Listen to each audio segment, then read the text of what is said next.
Hi everyone, I am Mona Dhoke and welcome back to my channel. So title से तो आपको पता चल ही गया होगा कि आज हम लोग किस बारे में बात करने वाले हैं। मेरी साफ त्वचा का राज जो साफ नहीं है। मुझे अभी भी एक्ने मार्क्स है, बट अभी बहुत ज़्यादा कम है। पहले बहुत ज़्यादा थे, मतलब इतने ज़्यादा कि मुझे कहीं पर भी जाने में शर्म आती थी, खुद को देख के घिन आती थी लिटरली। तो ये सारा सिलसिला हुआ था 7th में चालू, जब मैं एक जगह से दूसरी जगह शिफ्ट हुई थी। तब मुझे सडनली बहुत से पिंपल्स आ गए थे फोरहेड पे, और मुझे समझ नहीं रहा था ये हो क्या रहा है मेरे साथ, क्योंकि हर दिन 2-3 पिंपल नए दिखते थे मुझे। फिर मैं मम्मी को मैंने बोला कि क्या हो रहा है। मम्मी बोल रही थी कि अभी पानी चेंज हुआ है इसलिए हो रहा है करके, कुछ दिनों में चले जाएंगे। मैं बोली चलो ठीक है, अब मम्मी बोल रही है तो रुक ही जाते हैं। फिर ऐसे करते करते 1 साल चला गया। मुझे अब समझ नहीं रहा था मैं क्या करूँ।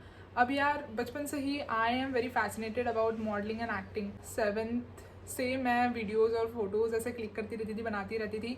तो मुझे ना ऐसे खुद को देखकर बहुत अजीब लगता था, मतलब यार क्या हो रहा है, इतने सारे पिंपल्स एकदम हाईलाइट होके दिखते थे। फिर मुझे शर्म आती थी कहीं भी जाने से। मैं लिटरली यार बता रही हूँ, घर का एक कोना पकड़ लेती थी और वहाँ पे बैठ कर रोते रहती थी कि मेरा फेस कब ठीक होगा, मम्मी मुझे बस ठीक करा दो मेरा फेस। फिर ठीक है, वो फेज़ निकल गया। तो फिर मैंने पापा को कन्विंस किया कैसे भी। मैंने उनको बोला आप एरिया का सबसे अच्छा डॉक्टर ढूंढ दो यार, और वहाँ पे मुझे लेके चलो। फिर पापा मुझे लेकर गए। तो वहाँ पे मैंने 1 महीना किया, मुझे कुछ भी फ़र्क नहीं दिखा। फिर मैं दूसरे डॉक्टर पे गई, फिर कुछ फ़र्क नहीं दिखा, फिर तीसरे डॉक्टर पे गई। तो ये पूरा चलता रहा ऐसा, एक डॉक्टर छोड़ा, दूसरा पकड़ा, तीसरा पकड़ा, चौथा पकड़ा, यही चल रहा था मेरा। मैंने सारा ट्राई कर लिया था, आई हैव ट्राइड एवरीथिंग। मैंने होम्योपैथी ट्राई कर लिया, एलोपैथी, आयुर्वेदिक, सब मैंने ट्राई कर लिया था, स्टिल नथिंग वॉज हैपनिंग। तो मैंने बोला कि छोड़ो, हो जाएगा अपने आप काम। फिर ऐसे करते करते मेरा 12th आ गया। 12th में तो मेरा फेस वर्स्ट हो गया था। वो इसलिए क्योंकि ये सब होने के बाद जब मुझे कोई सोल्यूशन नहीं दिखा था, तब मैं गई थी यूट्यूब पे। तो यूट्यूब पे मैंने एक यूट्यूबर का वीडियो देखा था जिसमें उसने इसी का सोल्यूशन बताया था, एक्ने का। तो उन्होंने उसमें बताया था कि वो रेगुलरली रात में कोकोनट ऑयल लगा के सोते हैं। तो मैंने बोला कि चलो यार ये भी ट्राई कर लेते हैं। फिर मैंने ट्राई करना चालू किया, लेकिन तब मुझ में इतनी अक्ल थी ही नहीं कि ये सब स्किन टाइप पे डिपेंड करता है। उन्होंने बोला, मैंने किया। अब मेरा skin was already at very bad condition. बहुत से एक्नेस थे मेरे फेस पे, ऑयली था ऑलरेडी। मैंने ऑयली पे और ऑयल डाल दिया तो वो और ज़्यादा गंदा हो गया। इतने बड़े बड़े बम्स आ गए थे मुझे, और उस पर भी मेरी सबसे बड़ी गलती, मैं उसको फोड़े जा रही थी, नाखून लगा रही थी, हाथ लगा रही थी, सब सब पता नहीं क्या कर रही थी। मैंने पूरे पिंपल फोड़ दिए। तो मैंने अब वो गलती तो कर दी थी। मैंने सोचा अब क्या करूँ। अब मेरे पास लास्ट ऑप्शन था। मैंने सोचा कि सिटी का सबसे बेस्ट डर्मेटोलॉजिस्ट ढूंढती हूँ और उसके पास जाती हूँ एक लास्ट होप लेके।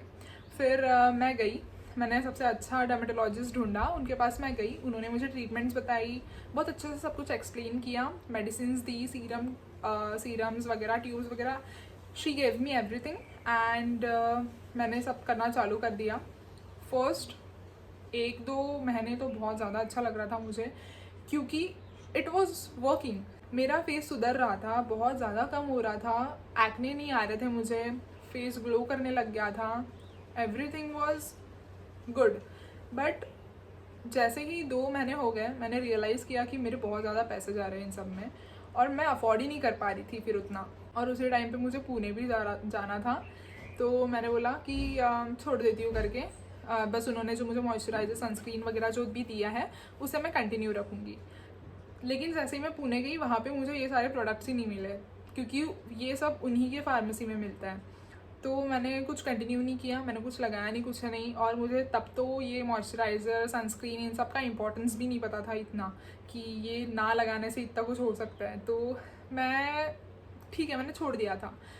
फिर जैसे कि तैसा फेस हो गया मेरा, मुझे फिर से पिंपल्स आने लग गया, सब होने लग गया। फिर मैंने सोचा यार छोड़ो, मैंने कुछ नहीं करना अभी, जो होना है होगा।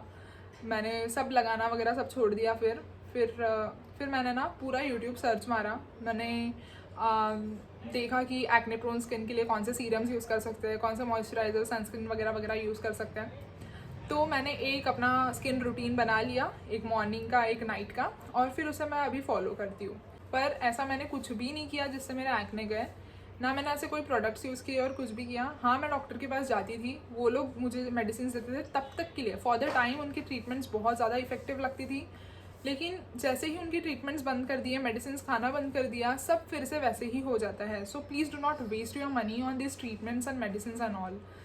बस पेशेंस रखो, धीरे धीरे यार सब ठीक हो जाता है। उनको जब आना होता है ना पिंपल को, वो आते हैं, और जब जाना होता है वो चले जाते हैं। एक बस अपना बेसिक रूटीन पकड़ लो, ज़्यादा अभी प्रोडक्ट्स इन्वॉल्व करने की ज़रूरत नहीं है उसमें। बस मॉइस्चराइज़र, सनस्क्रीन इज़ इनफ। अगर आपको सीरम वगैरह यूज़ करने हैं तो एक डॉक्टर से कंसल्ट कर लो, उनसे बस इतना पूछ लो कि कौन सा सीरम वगैरह यूज़ कर सकते हैं, वो एक बार बता देंगे। तो उसी रूटीन को कंटिन्यू रखो। बट ऐसा मत करना कि आज एक प्रोडक्ट यूज़ कर रहे हो, for example today you are using Plum and after 1 month you are shifting to the ordinary, फिर उसके बाद मिनिमलिस्ट। तो ये सब मत करना। एक अगर प्रोडक्ट सिलेक्ट कर रहे हो तो उसी को कंटिन्यू करना, तभी आपको रिजल्ट्स दिखेंगे।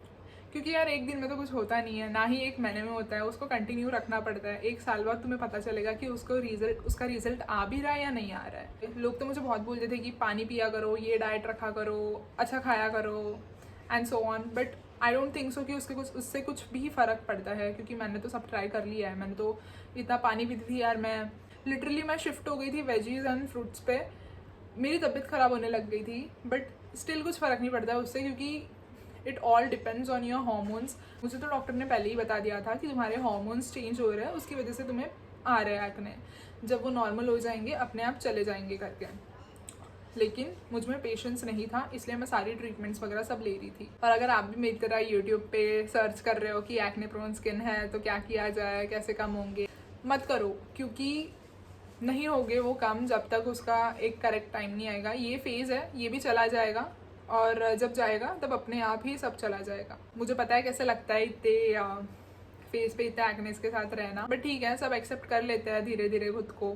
बस इतना ही। I hope you enjoyed this video. Please do not forget to like, share and subscribe. I will see you soon in my next video. तब तक के लिए bye bye, take care, thanks for watching, नमस्कार।